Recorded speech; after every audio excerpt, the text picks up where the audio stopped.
Prime Minister's questions. The member for Oropouche East.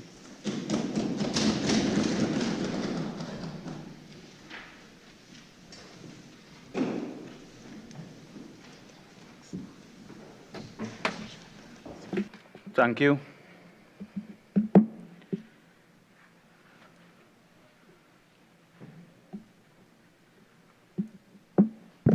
Thank you very much, Madam Speaker. Question number 1 to the Prime Minister. In light of statements carried in the media today in relation to the government's ambitious plan for the redevelopment of East Port of Spain, could the Prime Minister indicate where those Port of Spain residents are expected to be relocated in event of the need to relocate? Prime Minister. Madam Speaker, I don't know what report in the media he's talking about, but the government spoke about a redevelopment of Port of Spain and made specific reference to specific locations, none of which involve the relocation of any person. However, in anticipation of general obstruction and mischief making, the relocation of persons have become the conversation of our friends across the board. But I simply want to say, Madam Speaker, that the Piccadilly Regeneration Project, which is a subject project of the revitalization of the City of Port of Spain plan, was developed through the Housing Development Corporation and was guided by a social survey. In conceptualizing, HDC has identified a portion of the project site for first phase of the project, and no resident will be displaced in that first phase. This project will jumpstart the redevelopment of East Port of Spain, and the social survey further identified that within the second proposed phase, 13 households would be affected, and these families will be accommodated in the phase 1 units upon completion.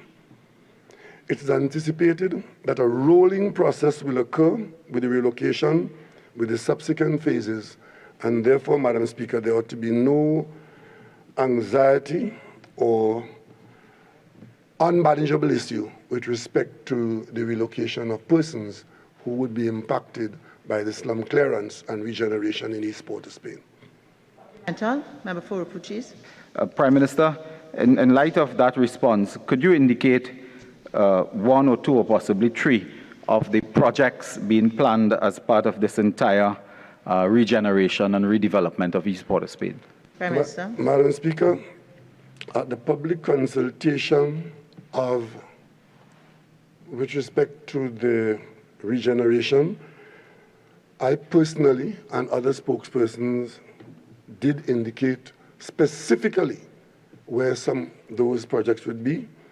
And since the member wasn't paying attention, I can advise him now that the speech is available on YouTube, on the website of the TTT who carried it live, and he spoke specifically to the Memorial Plaza site, to the Power Gen site, to the South Diego Martins Maraval River site in front of the foreshore, and other similar sites which will come into being as the project goes ahead, Madam Speaker.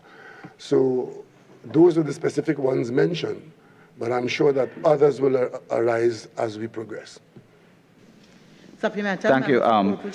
Prime Minister, in light of your earlier response about a rolling plan and relocation on a phase basis, is it that persons who are to be removed or relocated, particularly the elderly and those who are unable to access banking loans and so on, would they be provided with HDC housing accommodation? Madam Speaker, I have said very clearly that there are 13 households, and such households, providing they would like to be accommodated in phase 1 as we proceed to phase 2. And I would like to say, Madam Speaker, that all those persons in East Port of Spain have afforded to them excellent representation through the representatives who are members of this parliament.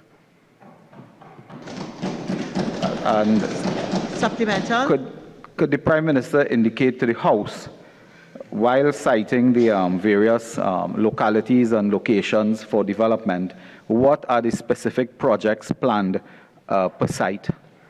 Madam Speaker, that is the answer I have given. And at this stage, I am not prepared to go into any further detail. Are there any projects planned? Embarking upon Member, Sorry. four Thank questions. You. Okay. Thank you. Okay, which you have exhausted. In the interest of time, Member for Oropouche East, I've seen that you have questions at 3 and 4, and the whip has agreed to let you ask your questions in sequential order, and then we'll come back to number 2. Thank you. So question number 3, therefore. Could the Prime Minister state the reasons for the imminent closure of the Tobago Correctional Centre, as reported today by the Tobago House of Assembly? Prime Minister. Madam Speaker, as I would... Oh yeah, the member for Tobago West is not here. So I thank the member for Oropouche for intervening on her behalf.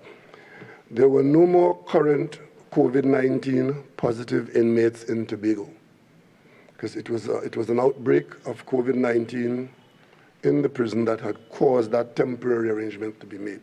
So now there are no more COVID-19 positive inmates in Tobago. The temporary correctional facility in Glen Road is no longer required at this particular time. If and when there's a need for alternative facilities, this will be addressed and located by the Tobago House of Assembly. Is the Prime Minister saying that the Tobago Correctional Centre is specifically and only for COVID victims or patients? Prime Minister. I didn't hear that question. Could you repeat, please? Is the Prime Minister saying that the Tobago Correctional Centre is only to be used for COVID patients or COVID care? It was a temporary correctional center for a specific situation. As the member would know, since the persons to be housed there in that temporary situation were prisoners, they had to be held in a facility that is designated a correctional facility. Prisoners cannot be held anywhere that is not a correctional facility. So even though they were being held there temporarily, the structure had to be determined to be so designated. Is the Prime Minister aware that the closure, according to the THA, had to do with the complaints of residents in that specific area? The Tobago House of Assembly, like the government, will take into account the views of members of the public, but Madam Speaker, it being a temporary facility, whether there were complaints or not, it would have been such temporary. And is the Prime Minister aware that hundreds of thousands of dollars were used to facilitate this center, which is now to be closed? Well, I don't know how else one could have had it done without spending the money to make it available to house the prisoners. What we could not do is to ignore the prisoners' plight among the full population. The outbreak took place, and the government took the appropriate action to have a facility where they can be properly housed. Question number 4. What is the government's policy as to the impending approach to the dissemination of the COVID-19 vaccine? Madam Speaker, as outlined by the Minister of Health on numerous occasions, the policy is to ensure that those who are more exposed and those who need it most get it first, meaning that in line with WHO guidelines, the target population in this first phase for vaccination are 1, all frontline workers, including healthcare givers. 2, persons over age 60. 3, persons with comorbidities, that is, diabetes, hypertension, and such. And 4, persons with immunocompromised state, example, cancer and lupus. These categories of persons in our population will be the first to benefit from the vaccination. Supplemental, member for Oral Can the Chief. Prime Minister indicate whether or not any separate institutional or administrative mechanism will be put in place involving the Ministry of Health and other agencies to disseminate vaccines in an orderly manner without confusion, as the approach of the government was to returning stranded nationals? Can we be assured of any orderly? To ask a question without opinions and statements. So, Well, let me repeat it then in no, 15 seconds. I think you've asked the Oh, question. you got it, right? Proceed, Prime Minister. Madam Speaker, the outstanding competence of this government in dealing with COVID-19 will apply to the vaccination program. Supplemental, member for Oral Chief. Excuse You me? finished? Yes, Senator. Yes. Member for Point of Peer. Thank you, Madam Speaker. To the Honourable Prime Minister, given the government's recent announcement to increase the number of exemptions granted to citizens outside of the border to return home before Christmas, could the Prime Minister inform the House what specific criteria will be used to grant individual exemptions to return? Prime Minister. Madam Speaker, the government's criteria for granting exemptions with respect to the closed borders has not changed. Applications are still considered on a case-by-case basis. The criteria considerations are and have been, among others, 1, when did the national apply? 2, whether the person is elderly or whether the person has medical issues. 3, whether there are small children among in the family, and if there are families as units out there. 4, professionals and students. 5, government emergencies, exigencies, and repatriation. The availability to start dealing with applications of persons waiting to visit for Christmas is due to many, if not many of our nationals who are still outside. With the borders being closed, we've dealt mainly with those persons who were caught accidentally out there, and now we are treating with other persons who are out there and would be desirous of getting home. We have increased state-supervised quarantine for persons coming home, as they are required to pay for state-supervised quarantine. That will increase the number of persons who can be accommodated.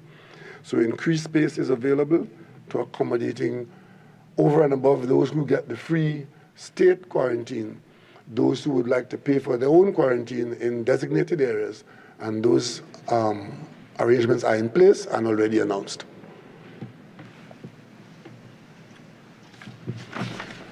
Thank you, Madam Speaker.